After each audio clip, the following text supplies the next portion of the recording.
Hi, and welcome to another episode of About the Authors TV. I'm your host, Jake Brown. Whether you're a fan of the bookshop at Water's End at one end of her catalog, or the remarkable recent run of historical love stories told for the first time in the phenomena that became Becoming Miss Lewis, Surviving Savannah, and Once Upon a Wardrobe, millions of readers have found favorites among New York Times bestselling author Patti Callahan Henry's extraordinary catalog. She joins us today to talk about it all. Patti, welcome to the show. What about the love story behind Joy Davidman and C.S. Lewis moved you so to make you want to capture it on paper for the first time in Becoming Mrs. Lewis?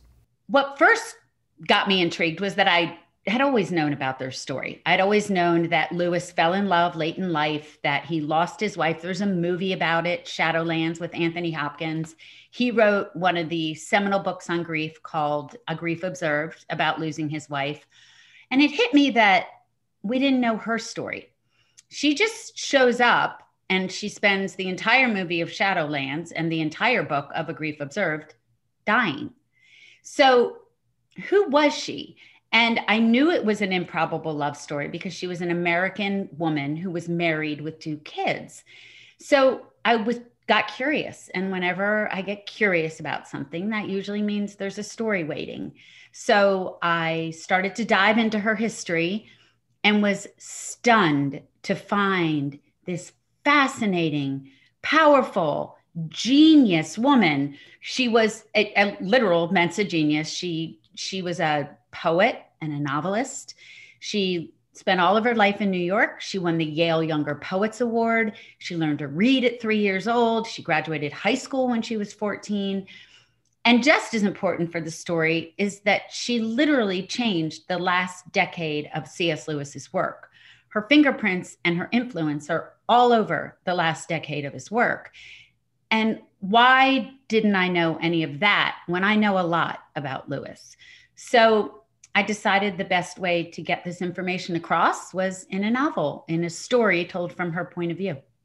How did you first connect with Joy's voice when you were bringing it to life on the page? Were you referencing diary entries and letters she wrote to C.S. Lewis, that sort of material? Well, luckily for me, for this historical novel, some of the others have been different, but both of them have loads of writing. That bookshelf behind me, I think 2 of the shelves are filled with his writing and her writing. So we have letters, essays, poetry. We have the things they wrote to each other. They have things they wrote to other people. They both reviewed books. So they both have this kind of critical review voice that they use. And they both published everything from poetry to novels to nonfiction, both of them. So there was an immense, for this book, it was just pleasurably an immense amount of reading and trying to hear, especially hear her voice, what she cared about, what she wanted, what was hidden in the lines of her poetry, that kind of thing. Answers to that question are always fascinating, thank you. It's fair to say that this story resonated with readers, becoming an international bestseller and earning you both the coveted Christie Award in 2019 and then the Harper Lee Distinguished Writer Award in 2020. That must have been quite a thrill to see the book take on a life of its own upon release like that. Woof. It was like trying to drink out of a fire hose, Jake. There was this income of information and not only the incoming information, because I loved that, but what do I show, not tell, but what do I show you? And there was so much I wanted to show the reader that couldn't end up in the book because it would have been a trilogy. It would have been, this thick. And I had to figure out for myself another way of getting that information out that I thought was so fascinating that couldn't end up in the book. So the paperback has an expanded edition where there's some essays and some further information.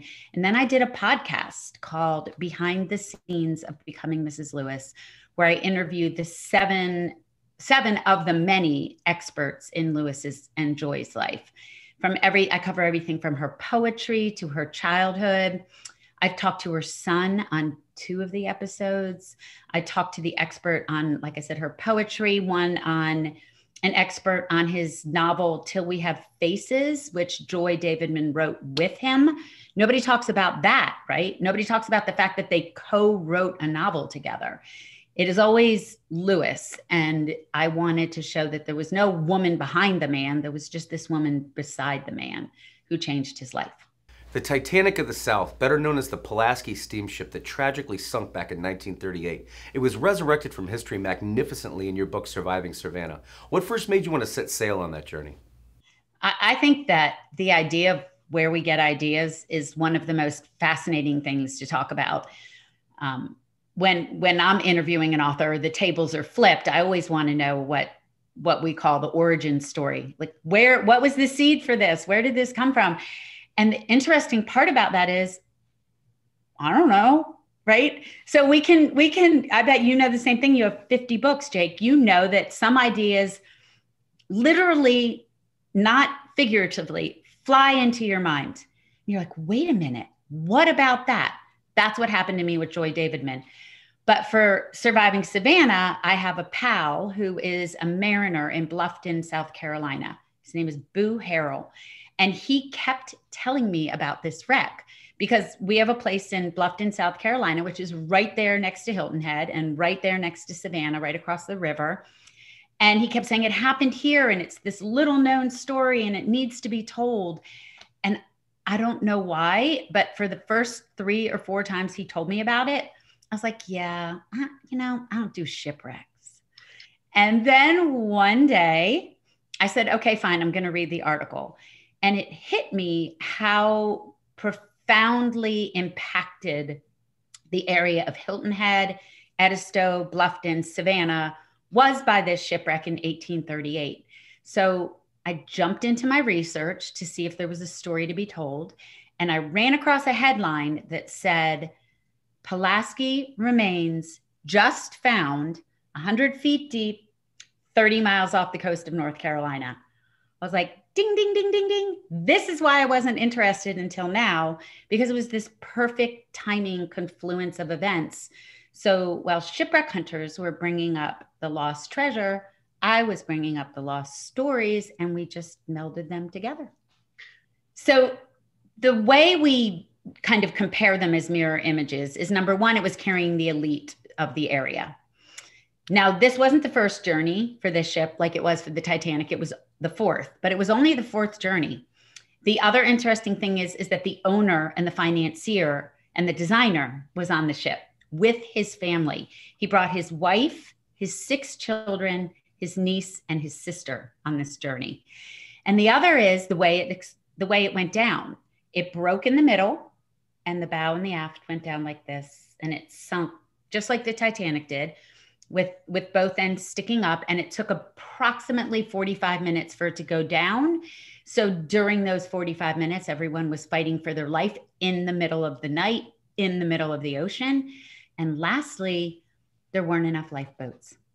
There were 4 lifeboats on the Pulaski, a beautiful, elegant steamship. There were 4 lifeboats, and 2 of them weren't seaworthy. And there were 200 passengers. So even if those 2 had been seaworthy, there weren't enough for everybody on the ship. How many survivor accounts were you able to utilize in the telling of the story?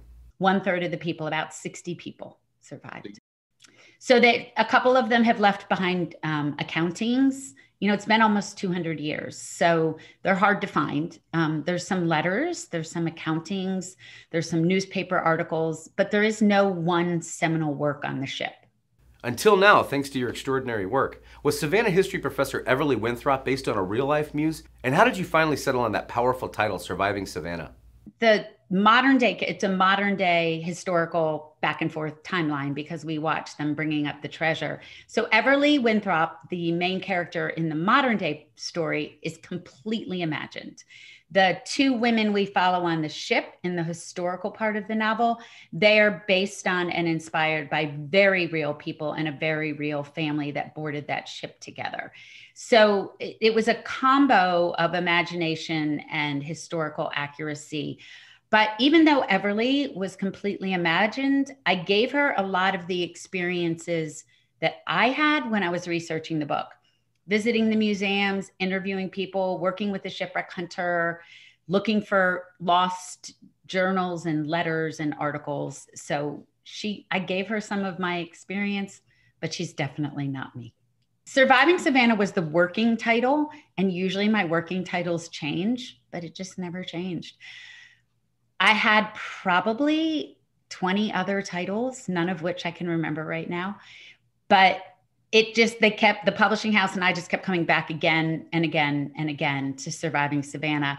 The, the problem is it gets called Saving Savannah, Surrendering Savannah, all kind of things. But the theme of surviving the surviving is the umbrella under which that story is told. And so the word surviving really needed to be in there. I continue to talk to more and more writers on the show who are doing these Audible type exclusives like Wild Swan in your case. Please tell me what inspired you to first want to tell the Florence Nightingale story in your own reimagining. So I was a nurse. That was my education and training. Went to nursing school. My master's degree is in pediatric nursing. And so, of course, I've always been enamored of Florence Nightingale and her legacy and her history. And I was on a trip in London doing a speaking gig about becoming Mrs. Lewis when I walked into the Florence Nightingale Museum. I went on purpose. It's not like I stumbled on it. I wanted to see it. And it hit me. And I got that thing, that chill at the back of my neck, down my arms, that her story has been told over and over and over, but not in a novelistic way, not in a deeply personal way. There are biographies, there are movies. So I thought I might want to write a novel about her, and I sat down to write it. And I realized that once again, I was in the 1800s, which is where I was with Surviving Savannah. And to be honest, I felt like I needed a bit of a break from the 1800s. But I had what intrigued me about her was this very seminal moment in her life where she had to decide whether to follow what her family and what society said she must be, or whether she was going to be brave and break free and do something new. And that was the interesting part to me. Here was this woman in conventional Victorian England. Her family believed that, which it was, being a nurse at that time was like being a janitor. They did not want their Victorian daughter working in these places of ill repute. But she had this fiery center that would not accept that. And so I wanted to at least, and who knows if I'll ever make it a novel, I might, because her life is so fascinating. But I wanted to at least get that one seminal moment where she made a choice to either go with the flow or become who she thought she was meant to be. It must be motivating when you're writing this genre of novel to be able to spotlight for the first time in many cases these strong female protagonists, giving them a recognition that history hadn't before. As for these women, it's exactly what you just said. They were not given the credit they were due. In the example of Joy Davidman, she was never given the credit for being the muse, best friend, wife, and love of C.S. Lewis and co-author. Florence Nightingale was made very much, and still is very much, a myth. This kind of halo over her head, the lady with the lamp. But she was this brave, fiery woman who broke free of familial and societal expectations. And the women on my shipwreck, the very real women on my shipwreck, every time you read about, most of the time you read about a shipwreck, it's from the captain's point of view, the male's point of view, the sailor's point of view. What about the women who they didn't know east from west, from north, from south by guiding of the stars? They knew they needed to save the 2-year-old in their arms. They knew they needed to find the 5-year-old that just went under the waves. And I wanted to talk about those because these are not imaginary women, talk about what they went through instead of just the ship as a fact or the men of it, but what it was like for these real and brave women. And I think by bringing back their stories, we honor them. We honor them in a way that they weren't honored during their lifetime. I think that Florence Nightingale would despise that she's a figurine, right? I think that she would want people talking about how she changed healthcare forever. Across so many authors we've spoken to for the show, books are a refuge for almost all of them. How early did you find yours in them? I don't think it's hyperbole to say that books saved my life. I was a very big reader. I was a bookworm nerd, I used to actually get in trouble for reading. You know, get your nose out of that book, join us here in the real world. Libraries were my sanctuaries. When I grew up in Philadelphia, Pennsylvania, in a couple different places, but my dad was a pastor. And when I was 12, we moved to South Florida. And after moving there, we lived in a couple different places and I kept switching schools. And the library was my sanctuary. That's where I hid. That's where life made sense. That's where, you know, Lassie was saved and Laura Ingalls Wilder got out of the blizzard and the world made sense and was wrapped up and my life made no sense to me. If I ever left a library without the maximum number of books, it's not a true story. And stories sustained me through college. My whole life, I've been a big reader. So, and at the same time though, Jake, I never thought about being the writer of one until I was older. And so, yes, my childhood was filled with books. And even my parents, the bookshelves were loaded with books.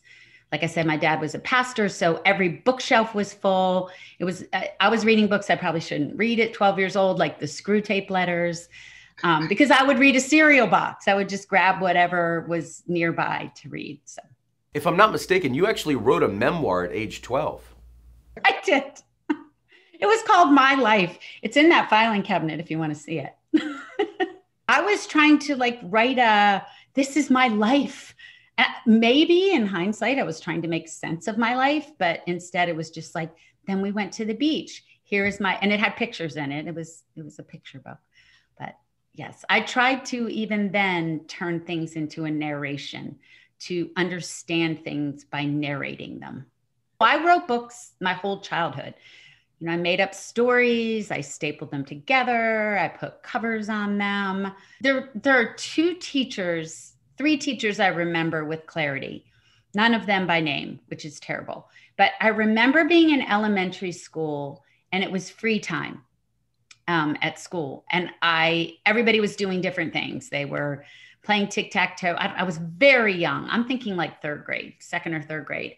And I was reading a book. It was I even remember what it was. It was a nonfiction book about the real family Von Trapp, because I was obsessed with The Sound of Music. And the teacher, I guess, said it was time to go back to work or whatever. And I didn't even hear her. I was just reading. And she called my name and I looked up in a fog and she said out loud, "I want everyone to be a reader like Patti Callahan." She didn't even know where she was. And I remember that with such clarity, being called out for good instead of being called out for not paying attention. And it's one of the very few childhood school memories that I have. And then in college, it's only in hindsight that I see this, but I was obsessed with my history class. And I was always there on time, always in the front row, always paying attention because the history class was narrative. This happened, then this happened, then this happened. And I remember, I can picture him right now, but I don't remember his name. And then lastly, I had a advisor when I was writing my thesis, which was, of course, nonfiction. It was about closed head injuries in children. And she was so tough on me about my writing that it was the first time I saw writing as a skill that I could get better at and not just something to put in a journal. So probably those three. You worked professionally for years as a nurse before your 6-year-old daughter told you she wanted to be a writer when she grew up, and that in turn inspired you to want to give it another try. Please share more about this inspiring story with viewers. When I have 3 children and they are 6 years apart. So I had 3 children in 6 years. So I was in a coma and I was playing dollhouse with my 6-year-old daughter and she had 2 little brothers. And I just out of the blue, probably because I was exhausted, said, playing little dollhouse, moving the little plastic heads around, remember the Fisher-Price pink dollhouse. And I said, "What do you want to be when you grow up?" And she said, I want to be a writer of books. And I know why she said it. She didn't say, I want to be an author. She didn't say, I want to be a New York Times bestselling author. Like, she just said, I want to be a writer of books. And I knew that part of that was because that was her time alone with me, that she had two little brothers. And when we read books at night, that was our time. But when she said it, what flew out of my mouth without a lot of forethought was, no, that's what I want to be when I grow up. And she said, you're already grown up. And I said, oh, no. And I think the next day I signed up for a writing class at Emory. It's one of the most consistently beautiful themes that's woven itself throughout the show for sure, that it's never too late to start. No matter how old you are, if you want to become a writer, that dream is possible. How many manuscripts would you say followed before your first published book, Losing the Moon, came along? The first book I wrote was called Between the Tides, which actually ended up being my fourth book. So that was the first story that I ever thought worth telling. That was the first story that I sat down to write, was Between the Tides. It was an absolute hot mess by the time I was done, because every class I went to or every critique I got or everywhere I went, I would change. Chapter 2 was suspenseful. Chapter 3 was romantic. Like, it was just a mess. But embedded in there was a story somewhere, but I'd kind of hit my wall with it. But that book had, it had won a contest, which meant I had an agent. So I talked to my agent and she said, well, do you have any other ideas? And I told her about the idea of Losing the Moon, which is a woman runs into her first love because their children are dating.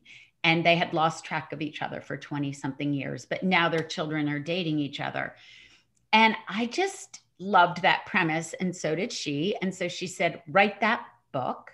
And I did. It is Losing the Moon. And we sold that book. And then I wrote 2 more after that. And then I said, I'd really like to revisit my first book. And I did. And I started over, chapter 1, page 1, but kept this like nugget of the truth that I was trying to tell in that story. With some of the memorable early leading ladies we meet in your catalog, like Meredith Dresden and Kara Larson, who were introduced to in Where the River Runs and When the Light Breaks, respectively, how important was the backdrop to fully telling the story of each character in the books that followed? You know, both of those characters live in a small southern town or return to a small southern town. And so, yes, I think Carolyn Brown is right. There's this deeply embedded saturation of place that you can't fake.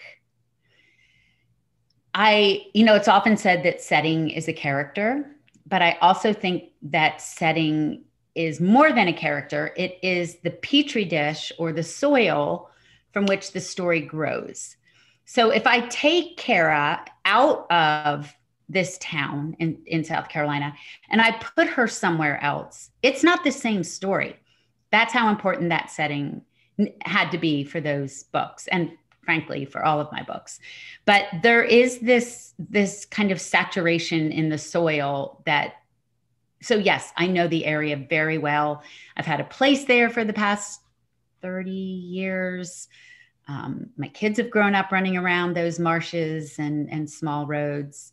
Now, we lived full-time in Atlanta and now Birmingham, but we've always had, so that town is a kind of a conglomeration of a little bit of Savannah, a little bit of Bluffton, a little bit of Charleston, a little bit of Mount Pleasant. That's just, all packaged up, in a little bit of Fripp Island, all packaged up into a town that I wish I would have grown up in.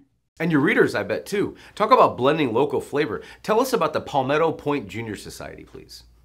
Oh, the Junior League, the service organization that women belong to, where there are required, when you're a new member, there are required hours of volunteer service. And so my character in that book, When Light Breaks, is given these volunteer hours that she must fulfill, and she is doing so begrudgingly. And yet, of course, it changes her life when she meets Maeve. We're talking, of course, about the instantly lovable 96-year-old Maeve Mahoney, a wonderful demonstration of your gift of creating supporting cast characters that any reader would want to know. Where did you first meet her in your mind? Sometimes, and it happened again in another novel, a character will literally I'll open the door and there they are. They weren't pre-planned.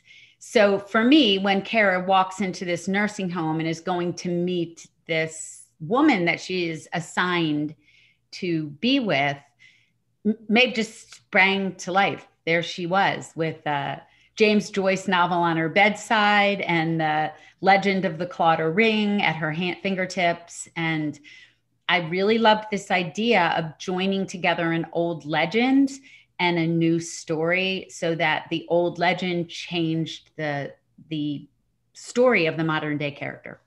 How many iterations did it go through from the first draft of the manuscript to the final one that was handed into the publisher? I should go back. My original draft is on a floppy. It's on a, I don't even know if I could figure out how to read it. Like, I don't even know where you'd put it. Quantico. Oh, there you go. Yes, it changed dramatically. But I do have to say that the core story, the plot never changed. But the way I told it, the depth of character, the ending, all of that shifted in the retelling and the retelling and the retelling. Your talent for creating complex character relationships is on full display in The Art of Keeping Secrets, here developing out of a plot between Annabelle Murphy and Sophie Parker on the page when they team up, so to speak. So to speak. I imagined that there is in this marriage a secret that is affecting the marriage, but she has no idea. And that was an interesting idea to me, that she knew something was affecting the marriage, but didn't know what it was. And I'm not giving anything away. When we opened the book, he has passed. He has been in a plane wreck. But I also am fascinated still with hidden things in books and art. Maybe the artist was trying to say something. Maybe the author was hiding something in the pages meant for someone to read. And so I wanted this hint of what happened to him to be hidden in a piece of art. And that's all I'm going to tell you. Clearly, you were equally convincing, though, when writing from a different ensemble headspace. This time from the point of view of three sisters, Riley, vivacious Maisie, and fun-loving Adelie, who populate the pages of Driftwood Summer. Was this book based in part on your own experience growing up as one of three sisters? So I am the oldest of three sisters, and I have three children. And this book is about three sisters whose family own a bookshop called Driftwood Cottage. And so it's Driftwood Summer. But I am endlessly fascinated by the relationship between siblings. Like I said, being the oldest, and then my daughter is the oldest with two brothers. And the way you can say something that sounds okay, but they know it's not, right? This hidden language between siblings, the way they know how to push the buttons and ring the bells without even trying. What I also found fascinating, and I worked a lot into this book, is the way that three siblings can see the childhood years completely different. The same exact event. Someone will say, do you remember that terrible family picnic? Do you remember the best family outing ever? And they're talking about the same event. And so I wanted to explore what that meant for the woman who is living above the store and managing it while the other sisters are off living their life, and how to bring them together again and get over some of those resentments. And, you know, I watch it with my sisters. I watch it with my children and the way things are taken and not meant. And I wanted to explore some of that in that book. Betrayal happens among siblings as much as it does among other people. I enjoyed writing that book. I mean, I enjoy writing all my books, but that one I wouldn't put in the top 5 of hard to write or anything like that.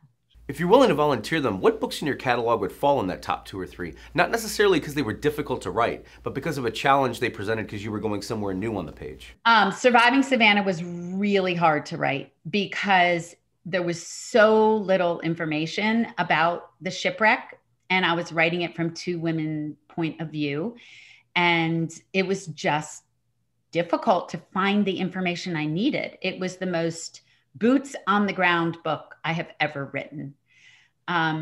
The bookshop at Water's End was really hard to write. We'll get there, I know.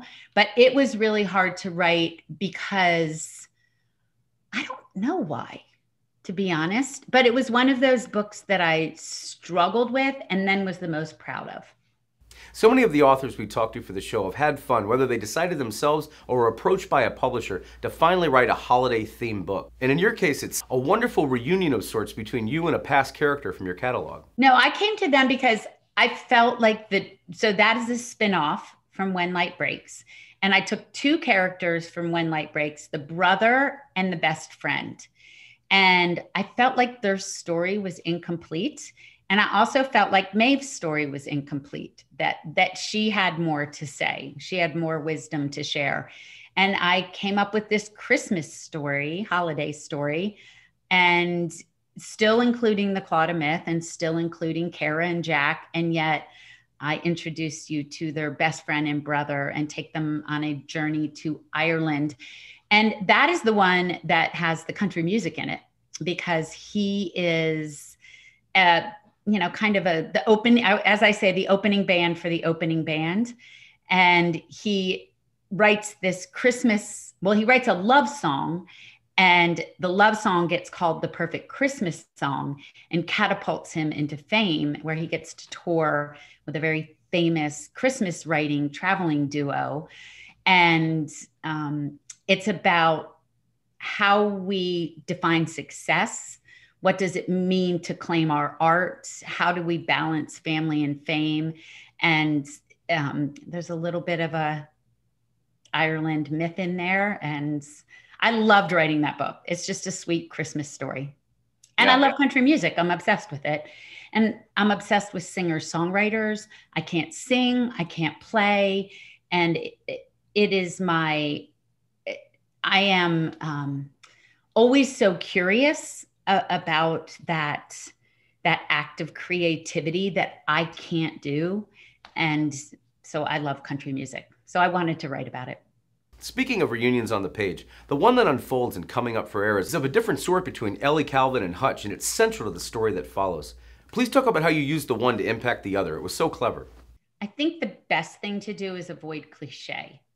Okay. Right? So in that book, they meet again because he is doing an exhibit about her mother. And the way, because in Losing the Moon, I bring together two people from the past also. And it's not just about bumping into them or seeing them somewhere, but that it is more than just coincidence.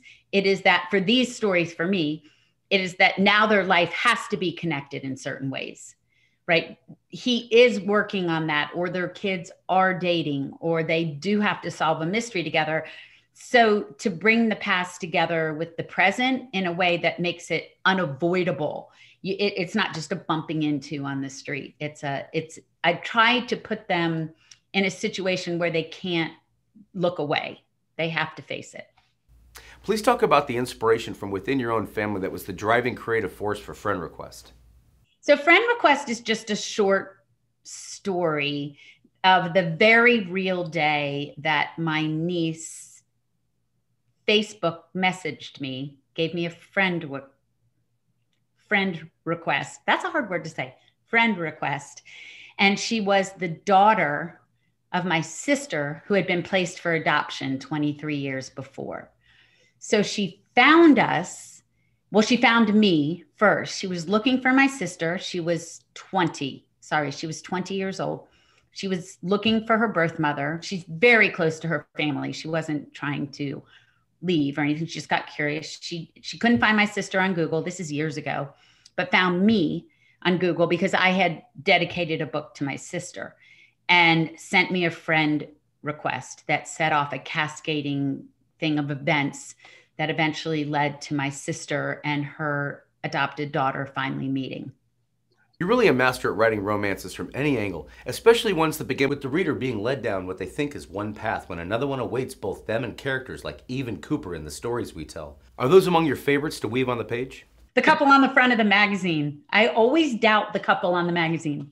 I mean, I think we all know a lot of people like that, where oh, they're the power couple, or they, oh my gosh, if my life could just be like that, or they're always so much fun and their kids are doing so well and their house is so beautiful, and behind the scenes it's just this hot, mad, unraveling mess, and they are spending so much time making sure it still looks good that they're not spending any time making sure it actually is good. And I wanted to explore that. Is it important when you get to the end of the book to have struck a chord of reality with your readers, even if within the story you swept them away from reality for a while? Oh, 100%. I never want to be, it doesn't mean I never have been, but I never want to be cliche or have pat answers. I'd rather you walk away without answers, but asking yourself your own questions. And that book was very much about asking the bigger questions about, are you spending more time trying to make it look good, or spending more time trying to make it good? And also the idea of when something doesn't feel right, if something doesn't feel right, try to explore why it doesn't feel right instead of being too scared to look at it. Great advice. Is putting a character like Ella through what I think we could all agree is the ringer in the idea of love another example of that? Essentially placing her character in peril to help pull the reader fully into the story. There's nothing more inspirational and interesting than transformation. It's, Jake, you know, it's the hero's journey. If our character doesn't change from here to the end of the book, why are we even reading about them? So for this book, what I found fascinating was this idea of two people who meet with the premise of a lie and then taking it from there. So she has had this terrible thing happen to her that she won't admit. So she tells a lie to a man who is a screenwriter who also lies to her. And the whole relationship is founded on these mutual untruths and where they go from there. The Bookshop at Water's End is still one of your most celebrated works and takes readers on a rich trip down memory lane with Bonnie Blankenship and her childhood best friends Lainey McKay, Bonnie's daughter Piper, and Lainey's daughters when they all take up residence together in a river house at Water's End, South Carolina, right as bookshop owner Mimi joins the cast. What was the original inspiration for this masterwork in storytelling? So that book is, like I said, one of the hardest books I wrote. And maybe it's because of what you just said earlier. I said, I don't know why that book was harder, but I think you nailed it, Jake. It was the ensemble cast and everybody had their own story. Lainey had the story of her missing mother. Mimi was holding the secret and holding this bookstore together. Mimi was actually a minor character in the idea of love. And I liked her so much that I gave her her own starring role in the Bookshop at Water's End. And then, of course, the main characters, they each, and then the daughter. So there's this cast of characters who are each coming in with their own desires, needs, wants, and I throw them together in this old house to try and solve it. And the way that I handled that was by telling it from a couple points of view. It was the only way to really get that big of an ensemble on the page, was that we could see from the daughter's point of view and the main character's point of view and see the story kind of from these different angles instead of just, you know, solely focused on the I. I used to do a lot more free writing, like let's figure it out and then do many revisions. And now I don't work as much that way. Now I outline a lot more. I do some character studies. I do funny things like give them their own Enneagram number, if you know what that is. You do? No. So I give them funny things like their own Enneagram number and their personality. I make sure I know exactly what they want, what they desire, why they want it, why they can't get it, who their antagonist is. So I can either do that hard work before I dive into the pages, but what I was doing in my first 12 or 13 books was diving into that hard work after I wrote the pages.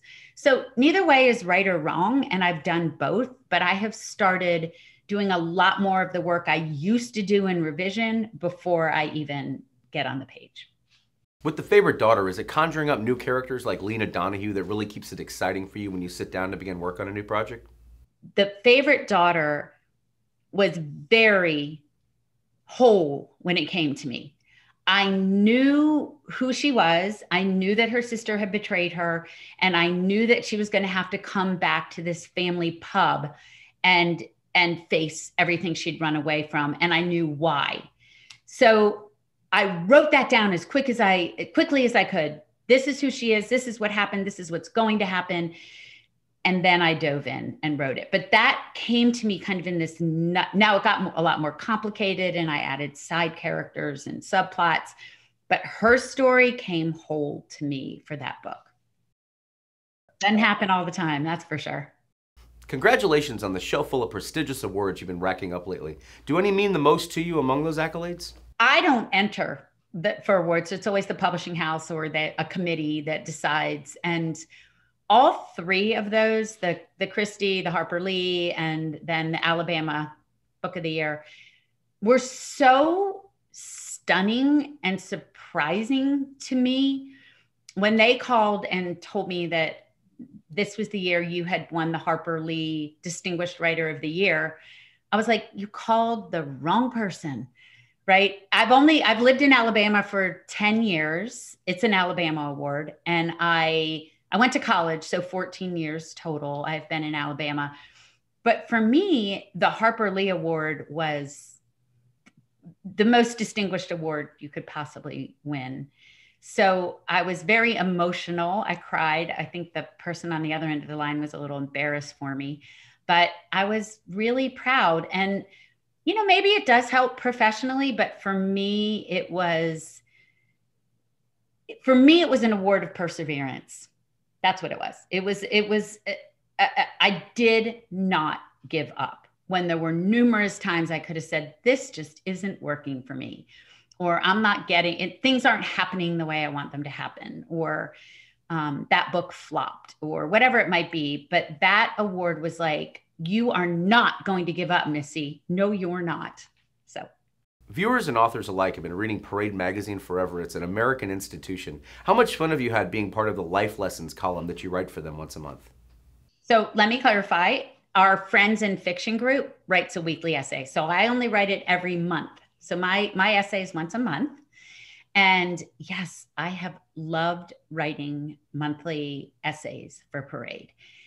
Number one, it makes me sit down and find a circumstance. You just take these small nuggets, like the day my next essay is about the day my daughter told me she was having my first grandbaby. And everybody's first question was, what is the baby going to call you? And I kind of take that little tiny moment in life and dig into what it means to choose a grandma name, right? What does that even mean? It's the first time we ever get to name ourselves, and why. And so I have loved writing those because it's made me like zoom in on these little moments in our life that can pass right by.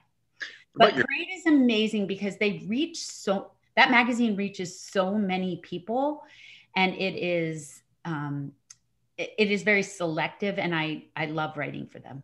Your Friends in Fiction podcast has really taken off lately. Please introduce viewers who haven't tuned in yet to the genesis of what sounds like a super fun project.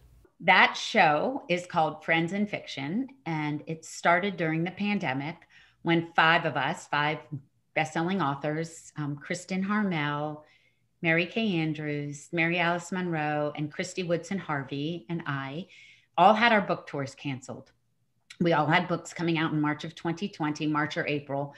And we decided to get together on Zoom, which at first I didn't even know what it was, and broadcast live from Mary Kay's Facebook page and just talk about our books and everybody else's books and what the pandemic and our lives and being locked down with children at home and all kinds of things. And people it's like the Field of Dreams, just started showing up. And it's because we were all desperate for community.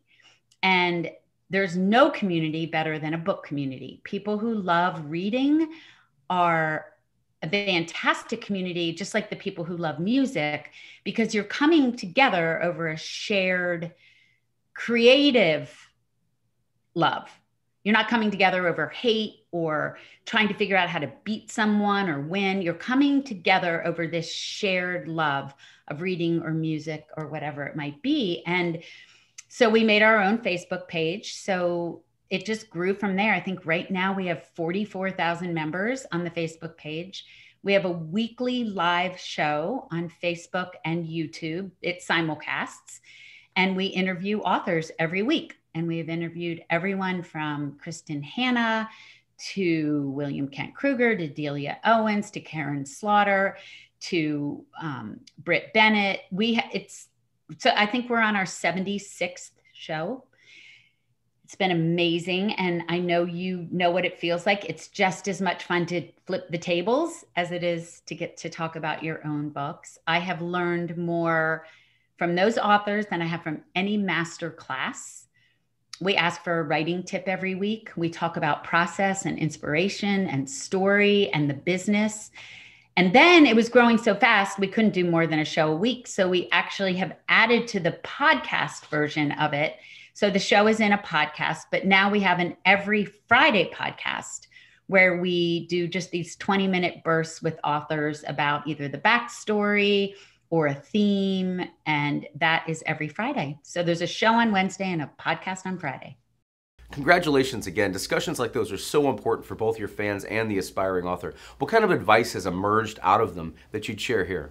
I'll give you a nugget that I wish someone had told me. A couple things I wish someone had told me. Number one, the secret. The secret is there is no secret. And I feel like I spent a goodly number of years trying to find the exact right writing book, the exact right teacher, the exact right critique partner. If somebody would just tell me what to do. And really, of course, there are books on craft, and there's some amazing books on craft, and there are classes and critique, but nobody has the answer. Nobody has the answer. The answer is sitting down and writing and reading and reading and reading and reading and writing and writing and reading and writing. It is a finding your voice. It is a finding the way you would tell a story that somebody else would never tell it that way. There's emulation, but at the same time, you have to find your own voice. The other thing I think I really wish someone had told me is that it didn't have to be perfect the first time. Being in medicine before I was a writer, I was very, very, very frustrated that I wasn't getting it at first. It is an art. It is a craft. It is both. And one of the books that helped me the most and broke me free is The Artist's Way by Julia Cameron. So I tell almost everybody who says they want to start writing it that they haven't done anything, I tell them to do the 8 to 10 week Artist's Way. Is she still alive? Yes. I'm always looking out for new interviews from her. I mean, seriously, I'm at my desk right now. Hello. I mean, it's always with me. And she just did an interview. Julia Cameron just did an interview with Elizabeth Gilbert. It was so good. I was hoping before we wrap up to touch on your latest bestseller, Once Upon a Wardrobe, which returns you to the historical genre and a familiar literary legend, C.S. Lewis. Please talk about what first enchanted you with this story to make you want to write it. Once Upon a Wardrobe is about, the year is 1950. It is the countryside of England, Worcester, England, and Oxford, England. And it is the story of a little 8-year-old boy who is very ill and his 17-year-old sister who is a student at Oxford University and a math and physics genius. The winter of 1950, is the year that a brand new book burst onto the scene. It was called The Lion, the Witch, and the Wardrobe. And this little boy is obsessed with The Lion, the Witch, and the Wardrobe. He is ill. He wonders if Narnia is real. He reads it nonstop. He hides in his wardrobe. And when his sister comes home from Oxford, he says to her, I know that the author of this book is a professor at your college, at your university. I want you to find him, and I want you to ask him, where did Narnia come from? And she said, I'm not doing that. Stories are imagination. They're made up. I'm not bothering a very important man. But she loves her brother, so she does it. She tracks down Lewis, and she says, I need an answer for my brother. Just a quick answer. Where did Narnia come from? And he answers her, but not quickly and not simply. He answers her with stories from his life. Light stories, dark stories, tragic stories, real stories. and she and her brother go on an adventure, and that's what the book is about. Getting to incarnate C.S. Lewis' character, and at that point his career, when The Lion, the Witch, and the Wardrobe was first becoming a sensation, how tied were the two in telling this story? So when I was writing Becoming Mrs. Lewis, it is from his wife's point of view, Joy Davidman. I mean, and long before she was his wife. We meet her, 7 years before they get married. But I had done so much research on him and his voice and his characteristics. And I saw all these little breadcrumbs from his life that show up in Narnia. And I wanted to not tell you about that. There are plenty of encyclopedias of Narnia that tell you what they think Lewis meant. I wanted to show these moments in his life that seem to appear in Narnia. Now that you set sail into this new Renaissance era of your career, bringing beautiful history to life on the page for a new generation of readers, while telling really compelling love stories and human stories in the process, where would you still like to go? Wow. Where would I like to go on the page that I haven't? My writer pals and I talk about this a lot. And when you think of something you're not sure you're capable of writing, we always say, well, if you're not terrified, what's the point, right? If you're getting comfortable, ring the bell, the death knell, it's done if you're comfortable. So I think, I don't know what that is yet, but I want to keep, because what happened when I moved out of my comfort zone with Becoming Mrs. Lewis is so much broke free in my voice, in my writing, in my career. And I was terrified to write that book because I was comfortable, right? So I think the answer to that has more to do with stepping out of my comfort zone and writing the thing that feels terrifying and is difficult is where I want to go next on the page. What I'm working on now isn't even able to yet be articulated, but I do know it's set in the 40s and yes, I do know it's set in the 40s and the 60s. I do know it has England. I do know that it involves a fairy tale. Patti, it's been absolutely charming. Thank you so much for taking out time to be with us today on About the Authors TV. Okay, Jake, take care.